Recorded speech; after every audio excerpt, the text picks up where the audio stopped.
Hello everyone, আজ আমি আপনাদের জন্য বন্ধুরা নিয়ে চলে এসেছি হোটেল আর রেস্টুরেন্টের মতো খুবই tasty Mughlai egg curry recipe নিয়ে।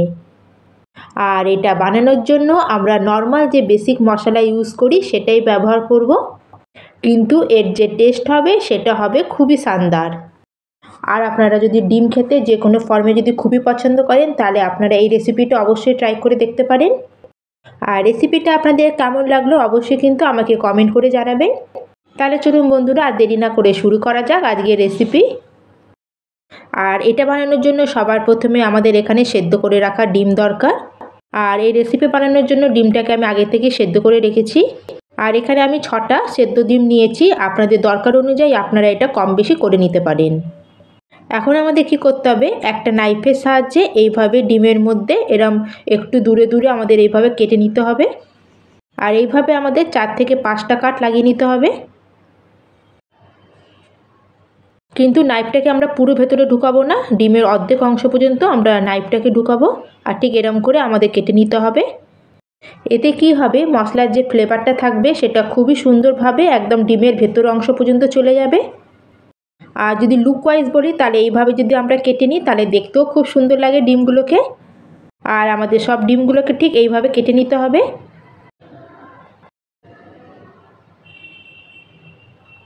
আর এই দেখুন বন্ধুরা, আমি ডিমগুলোকে সব এইভাবে কাট লাগিয়ে নিয়েছি। এখন এটাকে সাইডে রেখে আমরা অন্য প্রিপারেশন করে নেব। আর মোগলাই এগ কারি বানানোর জন্য সবথেকে বড় ডিফারেন্স হচ্ছে এখানে মশলা। আর এই রেসিপির জন্য এখানে আমাদের অল্প একটু হলুদ লাগবে।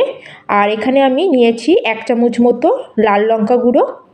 আর আপনারা যদি বেশি ঝাল খেতে পছন্দ করেন তাহলে এখানে 2 চামচ লঙ্কার গুঁড়ো নেবেন। আর তার সাথে এখানে আমি নিয়ে নিলাম 2 চামচ মতো ধনে পাউডার। আর তার সাথে এখানে দিয়ে দিচ্ছি আমি 2 চামচ মতো জিরে পাউডার। এটা ভাজা জিরে পাউডার না, এটা নর্মাল জিরে পাউডার। আর সবার শেষে এর মধ্যে দিয়ে দিচ্ছি সুন্দর একটা কালারের জন্য 1 চামচ মতো কাশ্মীরি লঙ্কা পাউডার। আর এই মশলাটাকে এখন আমরা জল দিয়ে এটাকে মিক্স করে ভালো করে কিছুক্ষণের জন্য এটাকে আমরা ভিজিয়ে রাখবো। আর এই স্টেপটা করা কিন্তু খুবই জরুরি, তাহলে মশলা আমাদের কুক করার সময় জ্বলে যেতে পারে। আর এখন আমরা এখানে একটা বেস তৈরি করব। আর এটা তৈরি করার জন্য এখানে আমি নিয়ে নিয়েছি 2টো হাইব্রিড টমেটো। আর ঝালের জন্য এখানে দিয়ে দেবো 3-4খানা কাঁচা লঙ্কা, 2 ইঞ্চি মতো আদার টুকরো। আর আমি এখানে নিয়েছি 8-10 কোয়া মতো রসুন। আর তার সাথে এখানে অ্যাড করে দিচ্ছি অনেকটা পরিমাণে ডাঁটা সমেত ধনেপাতা।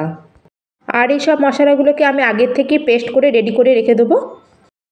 এখন আমরা গ্যাসে একটা প্যান বসিয়ে তাতে দিয়ে দিচ্ছি আমি 2 চামচ পরিমাণে তেল। আর আপনারা এখানে যে কোনো কুকিং অয়েল ইউজ করতে পারেন। আর যখনই আমাদের তেলটা ভালো মতো গরম হয়ে যাবে তখনই আমাদের এর মধ্যে দিয়ে দিতে হবে আমাদের সেদ্ধ করে রাখা ডিমগুলোকে। আর তেলের মধ্যে এক এক করে আমরা ডিমগুলোকে দেওয়ার পরে এবার উপর থেকে দিয়ে দেবো 1/2 চামচ মতো হলুদ গুঁড়ো আর 1/2 চামচ মতো কাশ্মীরি লঙ্কা পাউডার। আর এখন প্যানটাকে আমাদের এইভাবে নাড়িয়ে নাড়িয়ে এগুলোকে আমাদের 1 মিনিটের জন্য ফ্রাই করে নিতে হবে, যাতে আমাদের ডিমগুলো সুন্দর গোল্ডেন ব্রাউন হয়ে যায়। আর ডিমগুলোকে এইভাবে 1 মিনিটে ভাজার পরে কত সুন্দর একটা গোল্ডেন কালার চলে এসেছে। এখন এটাকে সাইডে রেখে একটা কড়াই বসিয়ে দেবো গ্যাসে। আর কড়াই গরম হলে তাতে দিয়ে দেবো আমি বড় চামচের 2 চামচ মতো তেল। তেলটা আপনারা আপনাদের দরকার অনুযায়ী কম বেশি করে নিতে পারেন। আর এখন তেলটাকে আমরা হাই ফ্লেমে ভালো করে একটু গরম করে নেব। আর তেলটা যখন ভালো মতো গরম হয়ে যাবে তখন আমরা এর মধ্যে অ্যাড করে দেবো পেঁয়াজ। আর এখানে আমি 2টো মিডিয়াম সাইজের পেঁয়াজকে এরকম সরু সরু লম্বা লম্বা করে স্লাইস করে কেটে নিয়েছি। আর এই সময় গ্যাসের ফ্লেমটাকে আমরা একদম হাইতে রেখে পেঁয়াজটাকে একদম ভালো করে ফ্রাই করে নেব। আর এখানে আমরা এটা দিয়ে এখন পেঁয়াজের বেরেস্তা বানাচ্ছি, তাই জন্য এটাকে একদম আমাদের গোল্ডেন ব্রাউন কালার হওয়া পর্যন্ত পেঁয়াজগুলোকে হাই ফ্লেমে ফ্রাই করে নিতে হবে। আর 2 মিনিট মতো আমরা হাই ফ্লেম এটাকে আমি পেঁয়াজটাকে কন্টিনিউ ফ্রাই করে নিচ্ছি। আর সুন্দর একটা গোল্ডেন কালার চলে এসছে।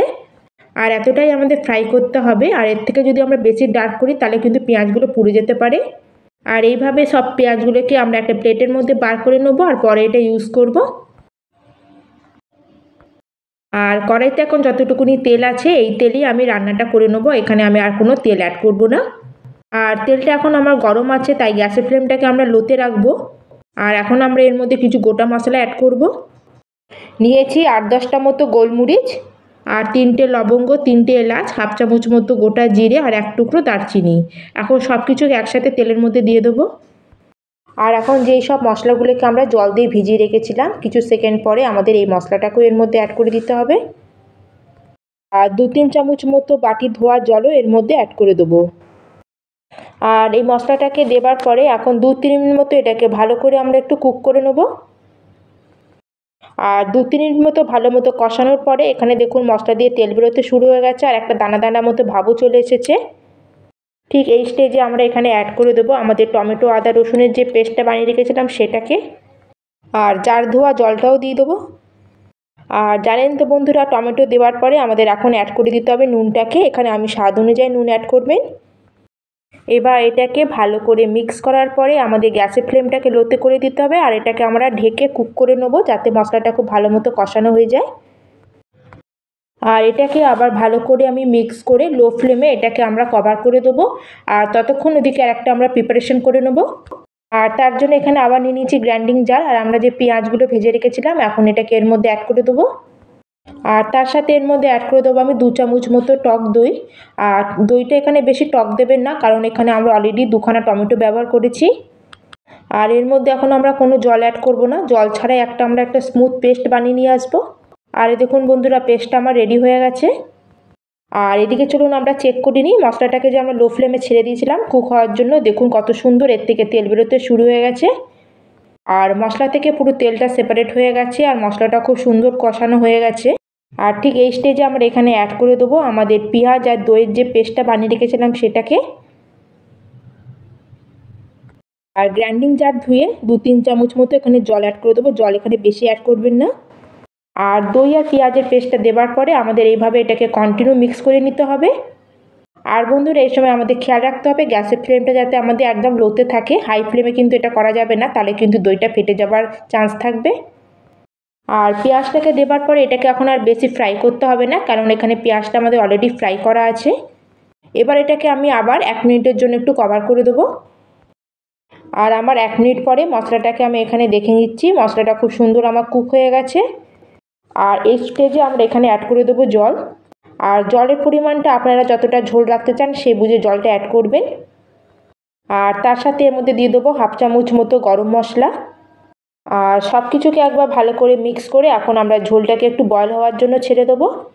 আর ঝোলটা যখন এরকম ফুটতে শুরু হয়ে যাবে এখন আমাদের যে ভেজে রাখা ডিমগুলোকে ছিল সেগুলোকে এর মধ্যে অ্যাড করে দেবো।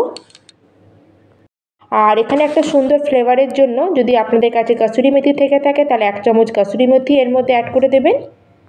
আর সব কিছুকে এখন একবার ভালো করে আমি মিক্স করে গ্যাসের ফ্লেমটাকে লোতে করে এটাকে 5 মিনিটের জন্য কভার করে দেবো। আর 5 মিনিট পরে এখানে আমাদের মোগলাই এগ কারির ফাইনাল লুক দেখুন। আর এই আমাদের এই এগ কারিটা কত ডেলিশিয়াস দেখাচ্ছে। আর এখন আবার সবার শেষে এর উপর দিয়ে দেবো কিছুটা কেটে রাখা ধনেপাতা। আর সব কিছুকে একবার হালকা হাতে মিশিয়ে নেব।